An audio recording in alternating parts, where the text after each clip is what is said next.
दोस्तों नमस्ते प्रणाम। एक देवी गीत लेके आ रहे हैं, आप सबको जरूर पसंद आएगा। लाइक सब्सक्राइब शेयर कमेंट जरूर करें।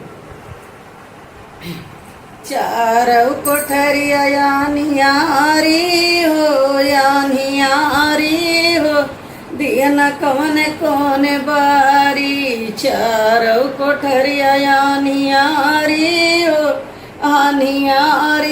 हो दिया न कौन कौन बारी। जावन कोठारिया में दुर्गा मैया बैठे, जाओ कोठारिया में दुर्गा मैया बैठे। आसना लगौली बड़ी भारी हो, बड़ी भारी हो दिया न कौन कौन बारी। आसना लगौली बड़ी भारी हो, बड़ी भारी हो दिया न कौन कौन बारी।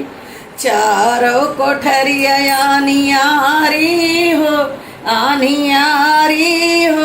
दिया न कौन कौन बारी। चारों कोठरिया यानियारी हो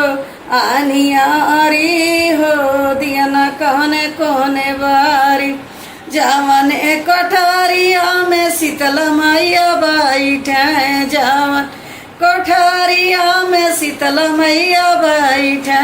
आसना लगौली बड़ी भारी हो, बड़ी भारी हो दिया न कौन कौन बारी। आसना लगौली बड़ी भारी हो, बड़ी भारी हो दिया न कौन कौन बारी। जावन चारों कोठरिया आनियारी हो दिया न कौन कौन बारी। जावन कोठरिया में भैरव बाबा बैठे, जाओ कोठरिया में भैरव बाबा बैठे। आसना लगौली बड़ी भारी हो, बड़ी भारी हो दिया न कौन कौन बारी। आसना लगौ बड़ी भारी हो, बड़ी भारी हो दिया न कौन कौन बारी। चारों कोठरिया यानियारी हो दिया न कौन कौन बारी।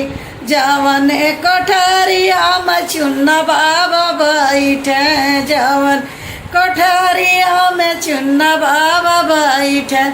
आसना लगवली बड़ी भारी हो, बड़ी भारी हो दिया न कौन कौन बारी।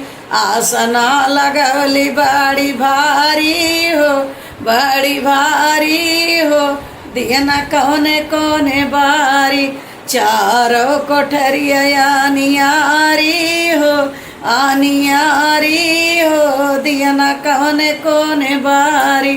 जावन कोठरिया में नाव बहिनी बैठे, जा कोठरिया में नाव बहिनी बैठे। आसना लगौली बड़ी भारी हो, बड़ी भारी हो दिया न कौन कौन बारी। आसना लगौली बड़ी भारी हो दिया न कौन कौन बारी। चारों कोठरिया यानियारी हो दिया न कौन कौन बारी।